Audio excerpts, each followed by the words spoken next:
Videozinho extra da série Cidade, Território e Narrativa. Hoje a gente vai ter alguns insights sobre dois dramaturgos incríveis da periferia do Rio de Janeiro, de um bairro chamado Santa Cruz.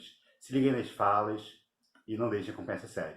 Lembrando que esse projeto só acontece graças à Prefeitura da cidade do Rio de Janeiro, à Secretaria Municipal de Cultura e da Secretaria Especial de Cultura do Ministério do Turismo e do Governo Federal, sob a chancela do Prêmio Arte e Escola. Todo mundo quer morar de alguma forma, quando pensa em cultura, pensa, eu quero morar no Rio de Janeiro.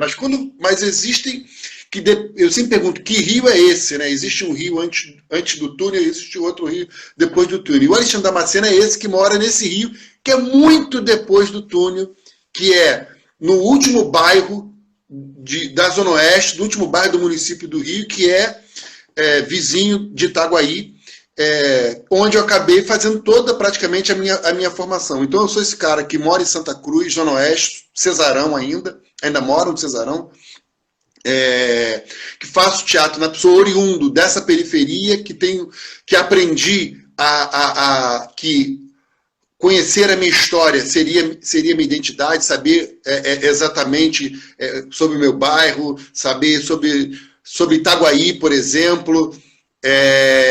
E sou esse cara que continua defendendo onde eu estiver. Eu até estava conversando com um amigo esses dias lá do Mato Grosso do Sul, lá, e falei, cara, mesmo que um dia eu me mude de Santa Cruz, que eu me mude dessa região, eu sempre levarei a periferia comigo, porque não adianta, já faz parte do DNA onde eu estiver. Então eu sou esse cara que tem hoje um grupo de teatro em Santa Cruz, chamado Companhia do Invisível, e tem um outro grupo de teatro em Itaguaí, que se chama Companhia Casa Verde, que participa da rede Baixada em Cena.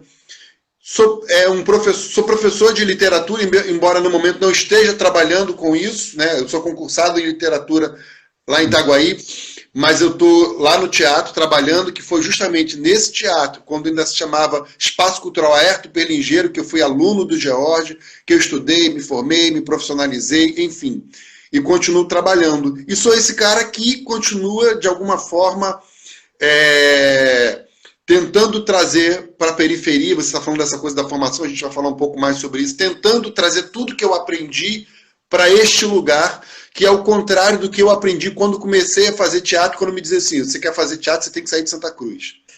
Não que as pessoas não tivessem uma certa razão quando a gente for pensar em termos de mercado, em termos de trabalho, mas a minha grande questão era, se todo mundo saísse, quem vai ficar aqui para contar a história ou para tentar criar uma nova história? Então, esse sou eu que estou aí tentando, né? Não sei se eu consigo, mas a gente tenta. Acho que tanto a academia impacta a gente, como a nossa presença como periféricos na academia impacta a academia. Por exemplo, quando eu fui no meu mestrado, eu fiz a minha dissertação sobre o Ferrez, que é um escritor da periferia do Capão Redondo, lá de São Paulo. Quando eu li o livro do Ferrez, e eu tive esse contato eu conheci o Ferrez, mas nunca tinha lido. Eu fui ler lá na UFRJ, já no mestrado, e aí eu mudei a minha dissertação, que ia ser uma outra coisa, e fiz sobre o Ferrez. Eu comecei a pesquisar as dissertações que tinham sobre o romancista Ferrez, e eu percebi que todas defendiam muito bem, mas no campo da antropologia, da sociologia, e o cara não era defendido no campo da literatura, ou seja, essa coisa de que o cara é periférico, ele não virou bandido, então é legal, poxa, que bom que ele consegue escrever e tal. E quando eu fui ler os livros do cara, eu percebi que ali tinha estratégias ficcionais que eram muito interessantes e que eram importantes ser defendidas de forma literária. Então, eu resolvo fazer minha dissertação.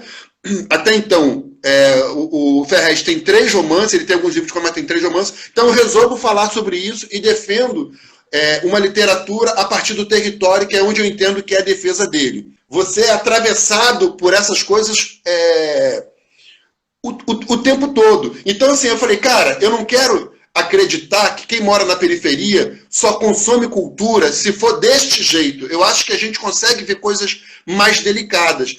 E aí, poder fazer a peça dentro da casa das pessoas era pensar o seguinte, eu vou fazer para poucas pessoas, o público é o que cabe na sala daquela pessoa, eu vou poder fazer uma peça mais delicada, que não precisa ser esse circo todo, que possa ser uma coisa menor e que as pessoas depois vão poder conversar sobre isso. E isso foi fantástico, porque deu super certo. as pessoas assistiam a peça, e olha e era Machado de Assis, e eu acreditava, eu bati na tecla de que podia funcionar o Machado, por que não o Machado de Assis? Para começar, até porque a minha monografia na faculdade foi sobre Machado de Assis, acabou que a gente conseguiu, a gente achou esse outro público que também pode sentar e apreciar uma peça que não seja só essa questão do como o Faustino gosta de falar, do pão e circo. Meu nome é Sandro de França, eu sou dramaturgo, diretor da companhia teatral Última Estação, uma companhia de teatro que tem aqui em Santa Cruz há 13 anos, graças a uma ideia que surgiu, que a gente está no bairro de Santa Cruz, que é um bairro, digamos que é a última estação de trem, né? Até por isso o nome da companhia. É isso aí, da onde você mora para cá é a primeira. Mas o pessoal costuma dizer que está tudo no centro, né? Então a gente acaba sendo a última. E aqui a cultura no país inteiro, a cultura no Rio de Janeiro, no estado do Rio, no município do Rio, e como em todos os lugares, ela sempre é muito escassa, né? E aqui em Santa Cruz, muito mais. Então, quando veio a ideia de surgir com a companhia, de nascer a companhia de teatro, eu lembro que a gente não queria ser mais uma companhia de teatro, a gente queria ser uma companhia que fizesse uma diferença. E a gente percebeu que a gente não tinha muito a aproximação da cultura local, as pessoas, os moradores, não tinham muito acesso e nem interesse pela cultura. Então a gente meio que teve a ideia de a gente contar a história de morador dentro da comunidade. Porque é muito mais fácil, dentro da comunidade, o pessoal ir assistir os espetáculos para saber da história da Dona Maria, que mora há anos naquela rua e todo mundo conhece, do que Shakespeare, por exemplo. Então essa foi a primeira ideia e deu muito certo. A gente, em um ano, que foi o ano de 2008, em um ano a gente montou 3 espetáculos. E nos 3 espetáculos a gente conseguiu encher a casa. A casa que a gente apresentava nada mais era a Lona Cultural Sandra de Sá, que fica dentro do Guandu, do Conjunto Guandu, que dentro do complexo do João 23, da reta do João 23, e sempre foi muito criticado por ser uma lona dentro de uma comunidade. Então, se a gente tem uma lona dentro de uma comunidade e a gente tem uma estética criada para aproximar o morador da cultura, nada mais justo do que nós apresentarmos no quintal da nossa casa, que era a lona. Então, em 2008, a gente apresentou 3 espetáculos, a gente contou a história. Eu testei primeiro a história da minha bisavó, nós contamos, estreamos a companhia e o projeto com a história dela, deu muito certo. Depois, no final do espetáculo, como a gente viu que a casa estava cheia, eu falei para o público, gente, se vocês querem ver a história de vocês encenada pela Companhia Teatral Última Estação aqui no palco, me procura que a gente vai contar. Cara, aquilo foi uma loucura. A galera começou a me procurar, eu tinha histórias assim, sabe? Muitas histórias e querendo contar todas ao mesmo tempo, transformar todas elas em dramaturgia. Vamos pular essa parte, Conta a história picante pra gente. O Capitão falando, né? Não, a gente teve uma... Depois desse ano, a gente começou a tentar os editais, né? E a gente participou de um edital logo no ano seguinte, 2009, e a gente viu que uma história só não ia dar conta. E aí a gente, numa reunião, a gente resolveu contar a história de 6 moradores em uma peça só. E interligada a essas histórias, a gente também contou a história do Guandu.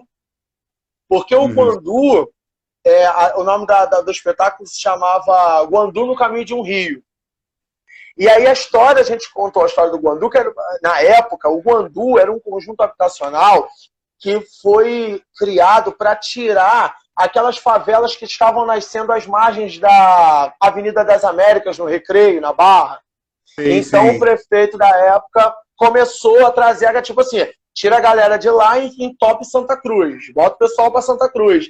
E a gente achou essa história que dava caldo, dava para transformar, e nós contamos a história de 6 moradoras que costurou a época que as casas foram feitas para essa galera que foi para lá. Só que o Guandu foi invadido. Só que eu acho que é legal pontuar isso, vocês fizeram esse espetáculo uns 2, 3 anos antes do Nós do Morro fazer Bandeira de Retalhos, que também Sim, se eu não me engano. sobre o processo de retirada, de tentar retirar a comunidade Nós do Morro para jogar em Campo Grande, né? Só que a galera de lá não queria isso, né? A galera falou, não, pô, Vidigal, Campo Grande, né? Não vai. E até hoje a gente não foi capaz de inverter essa lógica de cidade, né? De conseguir trazer serviços, lazer, mais para cá, né? Exatamente. Muita coisa, mas não enquanto poder público, esse tipo de coisa assim, né? Desculpa te interromper. Não, que isso. E assim, só para pontuar, Eduardo, a ideia era essa. Era de tirar os moradores de lá da Barra e do Recreio e trazer para cá. Só que não funcionou muito, pelo menos no Guandu, porque os moradores, quando as casas estavam quase prontas, invadiram. O pessoal invadiu as casas, foi uma loucura. Tinha gente invadindo 2, 3 casas para comercializar, para vender aquela casa que não estava nem pronta. As ruas eram de barro. Entendeu? Foi uma loucura. Então, cara, como a gente ouve uma história dessa e não transforma em dramaturgia, Eduardo? Depois desse espetáculo, a gente teve a necessidade de abrir oficinas. Olha como é que as coisas foram crescendo. As pessoas procuravam a gente não só para contar história, as pessoas procuravam a gente para fazer teatro. Entendeu? Sim. Porque a gente também veio com aquele ensinamento de que todo mundo... Hoje você fala, todo mundo pode escrever. Eu sempre disse que todo mundo pode atuar. Aquela coisa que a gente aprendeu na escola de teatro. Né? As artes são acessíveis. Isso. E aí a galera começou a procurar. Então houve a necessidade de a gente abrir uma oficina, que eu disse que era um braço da companhia, porque eu não tinha como colocar todo mundo na companhia. E aí eu fiz o produto Vagão, que complementava a Última Estação. E dentro dela eu já fiz uma outra estética. Eu pegava histórias já conhecidas, de livros, enfim, que o público já conhecia, e facilitava a linguagem. Eu colocava a linguagem mais aproximada do público. Porque quando a gente quis contar a história de um morador, a gente quis, e até hoje a gente trabalha dessa forma, que é gerar o pertencimento no espectador. É o cara sentar e assistir um espetáculo e se ver no espetáculo. Não criar esse distanciamento que há, às vezes, num espetáculo, principalmente para quem não tem a cultura ali, naquele dia a dia.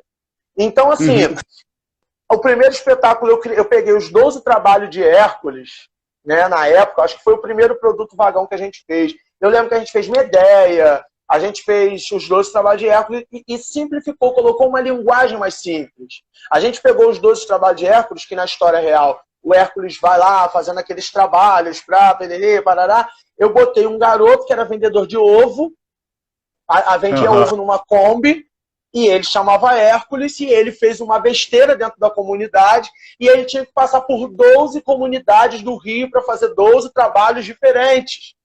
Então o público teve acesso à história de Hércules, da mitologia, mas facilitada pela Última Estação. E detalhe, foi feito por pessoas que nunca tinham feito teatro. Claro que tinha gente que já tinha feito, mas a maioria não fazia, aquilo era fantástico. Aí tu imagina como eu ficava, a minha felicidade de ver dois produtos funcionando junto, com a mesma intenção de aproximar o público de formas diferentes, mas aproximar. Isso, assim,